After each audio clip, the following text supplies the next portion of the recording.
सुंदरगढ़ एक बहुत ही सुंदर और खुशहाल गांव था। गांव की सुंदरता देखते आंखें नहीं थकती थी। गांव में सभी लोग एक दूसरे से मिलजुल कर रहा करते थे। इस गांव में भोला अपनी पत्नी और एक 9 वर्ष के बेटे के साथ रहा करता था। भोला खेती करता, जिससे कि उनका गुजारा हो रहा था। अरे शांति, जल्दी से खाना बांध दो। मुझे खेत पर जाने के लिए ऐसे भी देर हो रही है। और राहुल अभी सोकर उठा है या नहीं? शांति एक पोटली में खाना लेकर जल्दी से भोला के पास आती है। ये लीजिए, आज मैंने आपकी मनपसंद गोभी की सब्जी रखी है। अब ना कहना कि तुम मेरे पसंद की चीज नहीं बनाती हो। वाह वाह, क्या बात है। गोभी की सब्जी की सुगंध तो बहुत ही अच्छी आ रही है। चलो ठीक है, अब मैं चलता हूँ। मुझे वैसे भी काफी देर हो चुकी है। इसके बाद भोला कुदाल लेकर अपने खेत की ओर निकल जाता है। रास्ते में भोला को उसके 2 दोस्त शंकर और संतोष मिल जाते हैं। अरे भोला भाई, आज खेत पर जाने के लिए काफी देर हो गई। क्या बात है, आज भाभी ने खाना देर से बनाया था क्या? हाँ भाई, तुम बिल्कुल सही समझे। लेकिन तुम दोनों यहाँ पर खड़े होकर क्या चर्चा कर रहे हो? तुम्हें आज काम पर नहीं जाना है क्या? नहीं नहीं, ऐसी कोई बात नहीं है। हमें काम पर जाना है, लेकिन इस बार गांव में जोड़ों की ठंड पड़ने वाली है, तो हम दोनों बस उसी पर चर्चा कर रहे थे। ठंड तो हर साल गिरती है, तो इस बार इतना चिंता करने वाली कौन सी बात है? कहीं तुम दोनों इस बात के लिए चिंता तो नहीं कर रहे हो कि तुम्हें ठंड में नहाना पड़ेगा? यह बोलकर भोला जोर जोर से हंसने लग जाता है। अरे नहीं भोला भाई, इस बार हमें ऐसा सुनने में आया है कि इस बार गांव में खून जमा देने वाली ठंड गिरेगी। तुम्हें तो पता ही होगा, पिछले वर्ष ठंड के कारण गांव से 6 लोगों की मृत्यु हो गई थी, और इस बार तो पिछली बार से भी ज्यादा ठंड गिरने वाली है, तो पता नहीं क्या होगा। हाँ, और हमारे पास इतने पैसे भी नहीं है कि हम मोटे मोटे कंबल और रजाई खरीद सके। मुझे तो बस अपने परिवार की चिंता है। पिछली सर्दी हमने बहुत ही मुश्किल से बिताया था। पता नहीं इस बार क्या होगा। मुझे तो अभी से ही बहुत डर लग रहा है। अच्छा, तो ऐसी बात है। अभी तो इस समस्या का समाधान मुझे भी नहीं पता है, लेकिन हम इसके बारे में सोचेंगे। अभी मैं खेत पर चलता हूँ, मुझे बहुत ही काम है और मुझे पहले से ही काफी देर हो चुकी है। इतना बोलकर भोला खेत की ओर निकल जाता है। भोला खेतों में काम कर रहा था, तभी उसे ठंड से बचने और बहुत सारा पैसा कमाने की एक तरकीब दिखाई देती है। इस बार बहुत ज्यादा ठंड गिरने वाली है। सारे गांव का हाल बेहाल हो जाएगा। क्यों ना मैं जंगल से लकड़ियां काटकर जमा कर लूं, और जब कड़ाके की सर्दी गिरेगी तो मैं उन्हें अच्छी कीमतों पर बेचूंगा। और अगर मेरा यह उपाय सफल हुआ तो मेरे पास बहुत सारा धन इकट्ठा हो जाएगा, और फिर शायद मेरी गरीबी के दिन भी खत्म हो जाए। फिर भोला कुदाल लेकर घर की ओर निकल जाता है। कुछ देर बाद भोला घर पहुंच जाता है। अजी, क्या बात है, आज आप खेत से बहुत जल्दी लौट आए। कोई समस्या है क्या, या फिर आपकी तबीयत ठीक नहीं है? अरे नहीं भाग्यवान, मैं जब खेत पर जा रहा था तब शंकर और संतोष से मेरी मुलाकात हुई। उन्होंने बताया कि इस बार गांव में कड़ाके की ठंड गिरेगी।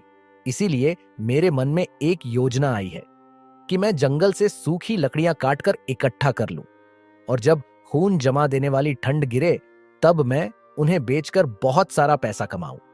हाँ, आपकी बात तो बिल्कुल सही है। हम ये कर तो सकते हैं। मानना पड़ेगा भोला जी, आपका दिमाग तो मेरी जुबान से भी तेज चलता है। हाँ हाँ ठीक है, अब मैं जंगल से लकड़ियां काटने के लिए जा रहा हूं, और तुम यह बात किसी को भी मत बताना, नहीं तो हमारे सारे किए कराए पर पानी फिर जाएगा। नहीं नहीं जी, मैं ये बात किसी को नहीं बताऊंगी। मैं इस बात को खाने की तरह ही पचा लूंगी। दोनों हंसने लग जाते हैं और फिर भोला कुल्हाड़ी लेकर जंगल की ओर लकड़ियां काटने के लिए निकल जाता है। कुछ दूर चलने के बाद उसे कुछ सूखे पेड़ दिखाई देते हैं। वह क्या बात है, यहाँ तो बहुत सारे सूखे पेड़ हैं। मैं अब लकड़ियां काटना शुरू करता हूँ। अनीता बहन, क्या तुम जानती हो, इस बार जंगल में कड़ाके की ठंड गिरने वाली है। मुझे तो बहुत ही चिंता हो रही है। मैं सब जानती हूँ। तुम्हें किस चीज की चिंता हो रही है? तुम ऐसे भी 2 से 3 दिन में एक बार नहाती हो, और जब ठंड आती है तो तुम 15 से 20 दिन में एक बार नहाती हो। हाँ हाँ, जैसे कि तुम हर दिन नहाती हो, बड़े बुजुर्ग कह गए हैं कि दूसरों को बुरा कहने से पहले खुद के गिरेबान में झांक लेना चाहिए। भले ही मैं 15 से 20 दिन में एक बार नहाती हूँ, लेकिन मैं तुमसे सुंदर ही दिखती हूँ। और अगर यकीन न हो तो सारे गांव वाले से पूछ लेना, आई बड़ा मुझे ज्ञान देने वाली। हाँ, ये बात तो सही है। बस एक ही समस्या है कि तुम्हारे शरीर से बदबू बहुत आती है, इसलिए सुंदर दिखने के साथ साथ कभी कभी नहा भी लेना चाहिए। हाँ ठीक है, मैं जानती हूँ, और यह भी जानती हूँ कि लोगों की तरह तुम भी मेरी खूबसूरती से जलती हो। ठीक है, तुम दोनों ही सुंदर हो और हर रोज नहाती हो। अब लड़ाई करना बंद करो और यह सोचो कि इस बार ठंड से कैसे बचा जाए, नहीं तो हम सबकी कुल्फी जम जाएगी। बचने का तो बस एक ही उपाय है, कंबल के अंदर रहो और पानी से दूर रहो। दूसरी ओर भोला हर रोज जंगल जाता और ढेर सारी सूखी लकड़ियां काट कर लाता। एक दिन सुबह जब कुल्हाड़ी लेकर भोला लकड़ी काटने के लिए जा रहा था, तभी उसे शंकर और संतोष रोक लेते हैं। अरे भोला भाई, तुम ढेर सारी सूखी लकड़ियां हर रोज काटकर क्यों ला रहे हो? अरे भाई, तुम तो जानते ही हो कि मेरी पत्नी को खाना बनाने का कितना शौक है। वह हर रोज तरह तरह के पकवान बनाती है, जिसके कारण काफी सारी लकड़ियां चूल्हा जलाने के लिए लग जाती हैं। इसीलिए मुझे हर रोज लकड़ियां काटने के लिए जंगल जाना पड़ता है। लेकिन भोला भाई, हमें तो यह पहली बार पता लगा कि तुम्हारी पत्नी खाना बनाने की शौकीन है। हमने पहले ऐसा कभी नहीं सुना है। फिलहाल छोड़ो, तुम कह रहे होंगे तो सही ही होगा। शंकर और संतोष को भोला की बात सुनकर कुछ अजीब लग रहा था, लेकिन उन्होंने इन बातों पर ज्यादा ध्यान नहीं दिया। ठीक है भाई, अब मैं चलता हूँ। कुछ दिन इसी तरह बीत गए। भोला जंगल जाता और सूखी लकड़ियां काट कर लाता। अब उसके पास बहुत सारी लकड़ियों का भंडार हो गया था। कुछ ही दिन बाद गांव में ठंड गिरना भी शुरू हो गई थी। भोला अपने घर के बाहर एक बोर्ड लगा देता है, जिसमें 1 किलो लकड़ी की कीमत 5 रुपए लिखी थी। जब सभी गांव वाले वह बोर्ड देखते हैं तो उन्हें भोला की सारी चतुराई का पता चल जाता है कि वह क्यों हर रोज सूखी लकड़ियां काटने जंगल जाता था। भाई, क्या तुमने भोला के घर के बाहर वह बोर्ड देखा जिसमें 1 किलो लकड़ी की कीमत 5 रुपए लिखी थी? भोला ने बहुत ही चतुराई दिखाई है। वह जंगल से फ्री में लकड़ियां काटकर हमें 5 रुपए किलो बेच रहा है। हाँ भाई, तुमने बिल्कुल सही कहा। हर रोज जब भोला जंगल में सूखी लकड़ियां काटने जाता था, तब हम उससे पूछते थे कि तुम इतनी सारी लकड़ियों का क्या करोगे। तब वह हर रोज कुछ ना कुछ बहाने बना दिया करता था। हमें तो तभी उस पर शक हो गया था, लेकिन हमें यह नहीं पता था कि वह ऐसा काम कर सकता है। अरे तो अब इसमें सोचने वाली कौन सी बात है? भोला से 5 रुपए किलो लकड़ी खरीदने से बढ़िया है कि हम सभी कल जंगल जाएंगे और हम भी सूखी लकड़ियां काट कर लेकर आएंगे। यह बात जब भोला को पता चलती है तो वह चिंता में पड़ जाता है, क्योंकि अब उसका लकड़ी बेचने का व्यापार सफल नहीं हो पाएगा। अरे भाग्यवान, क्या तुमने सुना? गांव के लोग कल सूखी लकड़ियां काटने के लिए जंगल जा रहे हैं। अगर वह सूखी लकड़ियां काट लेंगे तो हमसे लकड़ियां कोई भी नहीं खरीदेगा और मेरी सारी मेहनत पर पानी फिर जाएगा। हाँ जी, आपने बिल्कुल सही कहा। काश कोई ऐसा चमत्कार हो जाए कि कल गांव वाले लकड़ियां काटने जा ही ना पाएं। हाँ, अब हम सिर्फ ऊपर वाले के भरोसे ही रह सकते हैं। कुछ ही देर बाद रात हो जाती है। दोनों पति पत्नी खाना खाकर सो जाते हैं, लेकिन रात में ठंड के साथ साथ आसमान में काले बादल छा जाते हैं और कुछ ही देर में बहुत तेज बारिश होने लगती है। बारिश के साथ साथ ठंड भी बहुत ज्यादा बढ़ जाती है। बारिश गिरने के कारण सारे पेड़ पौधे गीले हो जाते हैं, जिससे कि अब जंगल में एक भी सूखी लकड़ियां नहीं बचती है। सुबह होने तक बारिश रुक जाती है। जब भोला और शांति बारिश देखते हैं तो वह बहुत ही खुश हो जाते हैं। अजी देखिए, लगता है ऊपर वाले ने हमारी सुन ली और रात को बारिश करवा दी। अब सारे पेड़ पौधे गीले हो गए होंगे और अब तो सूखी लकड़ियां भी जलने लायक नहीं रही होंगी। हाँ, तुमने बिल्कुल सही कहा। गांव वालों ने अपने आप को बहुत ही बुद्धिमान समझा था, लेकिन उनकी सारी बुद्धिमानी धूल में मिलकर रह गई। और अब मैं लकड़ियां 5 रुपए किलो बेचने की बजाय 10 रुपए किलो बेचूंगा। नहीं नहीं, आप 5 रुपए किलो ही लकड़ियां बेचो। अगर हम 10 रुपए किलो लकड़ियां बेचेंगे तो ये सीधे सीधे लोगों को लूटना हो जाएगा।